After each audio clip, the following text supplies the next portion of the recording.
So sometimes it feels like beekeeping is a moving target, or the goalpost is constantly moving, and we never can kind of get into a comfortable position. You learn to be comfortable amongst the uncomfortableness constantly, and you just get good with not knowing. The more we learn, that feels like the less we know about a lot of these things. You've had 40 years of experience. You have seen how many different supplements, additives, chemicals, treatments, everything under the sun come and go. And I feel like somebody with your experience, you start to get in tune with the cyclical nature of how things come and go, come and go, come and go. And you start to see patterns of all those things. When you're talking about, black comb and 10 or 15 years old, and we may have, or we do have residues of coumaphos and fluvalvinate, all these things that are still hanging out, and the synergistic reactions, you've done a really great job of bringing to light the potentials for that and what that might look like.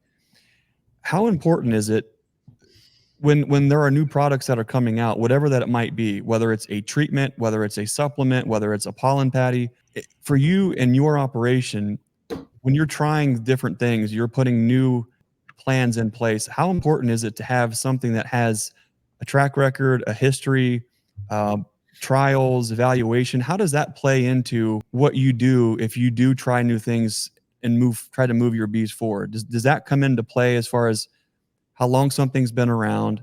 Are there trials? Is there testing before you just incorporate that into your beekeeping? Yeah, absolutely. I'll put it in real simple terms. I always watch other people do it first. Yeah. I don't know if that's a simple way of putting it, but I always just watch other people do it first. I'm never the first one. I don't want to be the first one. I want to see what happens with other people. Yeah. I got good friends, Chris, of course, and others Absolutely. that are so smart. And I talk to people like that all the time. And that's actually what made me do the formic acid this fall. I talked to 2 or 3 guys. I said, "Oh yeah, it's gonna be great. You'll like it." Mhm. Thought I was doing the right thing. I put a video out a while ago. I don't know if you saw it. It was 4 or 5 videos ago on using tea tree oil and camphor Oh, all for right. European foul brood. I got Mhm. a little bit of backlash on that. Somebody accused me of promoting pseudoscience. Why is an experienced, well-known beekeeper like you promoting pseudoscience without any proof? And I had to delete the comment. He went off, and I just deleted it. And that's Yeah. why in that video I quoted 2 research. If you go back to that video, you'll Absolutely. see that I quoted Yeah. research studies. And I'm not comfortable doing anything from scratch without getting some information like that. I Mhm. always let somebody else do it first. That's an interesting, and I'm glad you brought that up because in our visit down to the Werners, you caught it on video. It's fun for me to watch the video from a screen aspect rather than the camera aspect. But I can remember when Chris was talking to us about his blue towel technique, which was eucalyptus, tea tree, camphor, and the carrier, which was a vegetable oil of sorts. Yeah. And he was talking about using that post Apogard or post a treatment to help soothe the exoskeleton and kind of help rejuvenate any kind of a abrasive activity on the bees or whatever they may have been lacking. But then what he also mentioned is that he also thought that it might actually being helping with hive beetles a little bit too. I remember him saying that, but that's not been my experience. I Okay. don't know that it helps with hive beetles. Okay. What's interesting is there's a fine line with all of us beekeepers where we want the best for our bees, and truth be told, a lot of us it's hard to wait around for the science to put out a paper 7 years later that grants us the permissions to do the thing that we've already found out in the field is already antiquated, and we're doing something different. There's a fine line between using something that is proven to be safe for the bees versus trying something that's going to be experimental. You get into this gray area where we all want what's best for the bees, but I think what I'm most worried about is incorporating new products without knowing exactly what they are or how they work and how that may have a synergistic reaction with the bees now or later. And so it's constantly a struggle to figure out, okay, well, I always go back to, I believe it was your presentation. I think it was at Cayman's conference last year, wasn't it? Where you really unveiled your presentation on the synergistic reactions. Yeah. How worried should folks be about using products that aren't really that we don't fully or know what it is? Is there a risk left later finding out 1 year, 3 years, or 5 years later that, hey, look what happened? Yeah, there is. Jesse and I went over to the University of Georgia and interviewed a man by the name of Jorg Mayer. He's in charge of the veterinary school at UGA there. And he hit upon this subject. He said it's a real problem. There are so many compounds out there that could be very helpful to beekeepers, and beekeepers know it, and they go forward using some of this stuff, but without real hard research to back it up. They could be underdosing, they could be overdosing.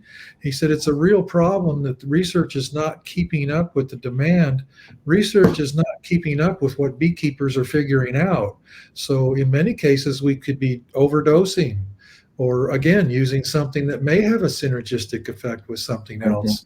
And, we're desperate in some cases. This use of off-label amitraz in the form of tactic and bovatraz, that's these commercial beekeepers, they're desperate for something that works that doesn't cost them $30,000. And the last time I used Apivar for a treatment, it cost me $18,000, and it didn't work very good.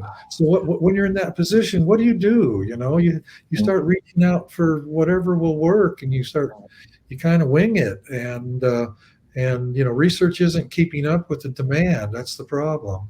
I'm always hesitant in my apiary.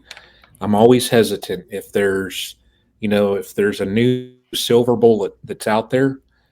I am always so super hesitant to throw anything into my colonies, just because, like you said, there could be some type of effect. Who knows really what's in the comb, but there could be some type of reaction that takes place, and then I'm going to have a major crash. Well, I'm not sure that science can't keep up with the possibilities. That's part of the problem. Yeah. If we get back on this synergistic subject, the possibilities of toxic synergistic interactions is absolutely astronomical, and you can't know it. There's just too many combinations of things. And by the time you got it figured out, it's all different anyway. Yeah. So I don't know. It's really a trial by error, I suppose, and beekeepers are right in the middle of it. We're famous. Beekeepers are famous with the government for, going out and doing their own thing. Brother Adam wrote in one of his books that professional beekeepers know way more about keeping bees alive than any researcher on the planet. He said that in like 1969. And he's right, because we're out there doing stupid stuff, and some of it works. And that's kind of how, like at UGA, Jennifer's always calling me with my opinion about something to see what I think before perhaps they do research on it, because she knows that professional beekeepers are out there trying everything under the sun. Now, I'm not one of them. I got to be careful here. I really don't go out on a limb a lot. I don't do a lot of crazy stuff. I'm not trying all this crazy chemical combinations like a lot of guys are. I'm kind of the happy medium between legal and stretching pushing the envelope a little bit. I've used some off-label stuff in the past, and I'm pretty good right now. I'm not currently doing anything that would be considered illegal, I don't think. But then if you look at the tea tree and that kind of stuff, that's really not legal. I mean, if you think about it, it's not okayed by the USDA to put in a beehive, but I'm doing it and telling others how I do it. So maybe I'm part of the problem. I don't know. Well, it's interesting. There's a guy, he goes under the name The Lunatic Farmer. He's a extremely well-known person in the agricultural space named Joel Salatin.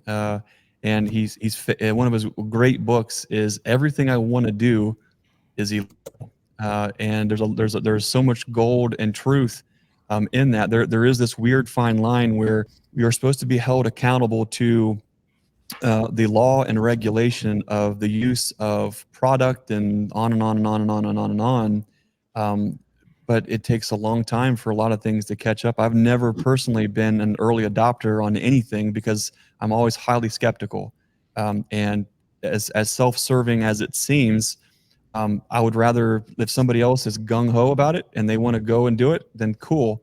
Well, I'm going to sit back on the sidelines and I'm going to see if your bees die or if they thrive. And then I'm going to need to see that on several other repetitions because, you know, we're a very small apiary. I cannot afford to risk our bee numbers to use X and Y and Z for the sake of keeping the bees alive. I would personally rather take a more conservative approach where it's right down the center. And if it's not quite enough for the bees, then I have some bees that die, but they didn't die because it was too much of this or not enough of that. It's a conservative approach and it keeps yielding more bees than we had the year prior. The one thing I always go back to, Bob, and I'm not going to put you on the spot about this, but I'll just for thought exercise, everybody listening to this, if you are using oxalic acid, for instance, and no one needs to answer this question, it's a rhetorical, but how many folks using oxalic acid are using the only approved oxalic acid that has a label which tells you the dosage that is approved? Now, no one answered that. But think about that for Brian. Okay, but just think about that for a second. And at the dose, which is, in quotes, legal and according to label laws. There's not a single person who, well, I'll say this. I don't know very many beekeepers who are using a 1 gram dose of oxalic acid and finding success with it. So what have we done? A lot of folks were using a 5 gram dose unknowingly, a full blue cap or whatever that it was, and we were finding tremendous success doing it. 99.8% of beekeepers who are using oxalic acid are illegal, dirty dogs and crooks and are not in accordance with the letter of the law. But that's what's being done. And that helps perpetuate change and different, but it can never catch up. And so I don't know how to delegate the dance or how to walk the line on what is approved versus what is working, and being able to, when you're doing it as a business, be comfortable risking your assets based on that. How have you dealt with that in the past, Bob, on keeping things and moving forward without incriminating yourself, but keeping the bees moving in that direction where they're growing? Well, I've incriminated myself a couple times. Right off, what was it? 2 or 3 years ago, I put up a video saying, "Don't use 1 gram, use 2." Well, now there you go. Okay. Even 2 isn't enough. If you go, Cameron Jack's research at University of Florida is saying Absolutely. 3 or 4 grams a box. So, so yeah, and I talk about stuff. I try to be careful. I think, let's see, I don't want to get, some things the government will pick up on right away as being really bad. And some things they kind of just overlook, like the oxalic acid. I think they know what's going on, but they just kind of look the other way. And even with the off-label amatraz products, they know what's going on, but a few beekeepers have been caught and fined. One of the biggest beekeepers in America was fined for using amatraz on blue paper towels. They fined him $10,000. Well, he makes many millions of dollars. So $10,000. He saved $310,000 by using it. So exactly. So they know what's going on. And of course, they've been shutting down the supply to some extent. So they made antibiotics illegal, which is probably a smart move in my view. I'm trying to get off the antibiotic wagon. When I was taught how to be a commercial beekeeper in 1981, everybody was using 2 treatments of terramycin in the spring and 2 in the fall. End of subject. I did that for decades, but I'm trying not to do that anymore. I'm really going to try to be an organic beekeeper now, believe it or not. I'm making an effort. Well, I think what's beautiful about it is a lot of these approaches, methods, tenets, if you'd call it that, are really becoming more understood.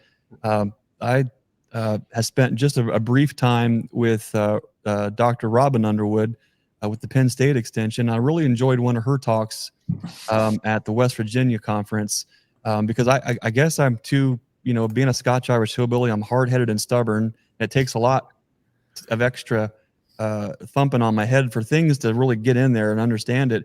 But I never, when the way she phrased that really made a lot of sense. But for a lot of folks who are skeptical or hesitant on using the treatments for the bees, they're looking at things like Apogard or Formic Pro or oxalic acid, and all those names sound scary and icky, without fully understanding what the components or the compounds are. What's interesting with her work is she's kind of outlining these best practice, if you could call it that, but she's wrapping it up into what she considers an organic beekeeping approach by using those things like oxalic acid, formic acid, and thymol, which I thought was interesting, and delineates the use of that versus synthetics like amitraz, which I think is an important line to make in the sand. So I think a lot of folks are more comfortable entertaining the idea of using those products which we thought sounded icky, with not fully understanding what it is or how it works or how long it can reside inside the colony.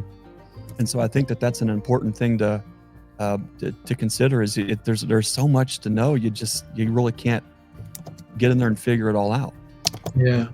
Well, in general, this is a generalization. This isn't true in every case. But in general, if you're using the organic compounds, you'll have less problems because they dissipate and they go away. Whereas the synthetic compounds do not. They're absorbed by our comb and they stay there. But every organic compound that we're using as a miticide or something like that right now disappears in short order. And that alone is worth understanding. Now, I know that organic compounds can, just because it's organic doesn't mean it's not poison. Exactly. But it does dissipate quickly. It goes away fairly quickly. And almost all of the synthetics that I'm familiar with do not go away quickly. They hang out with us for a long time.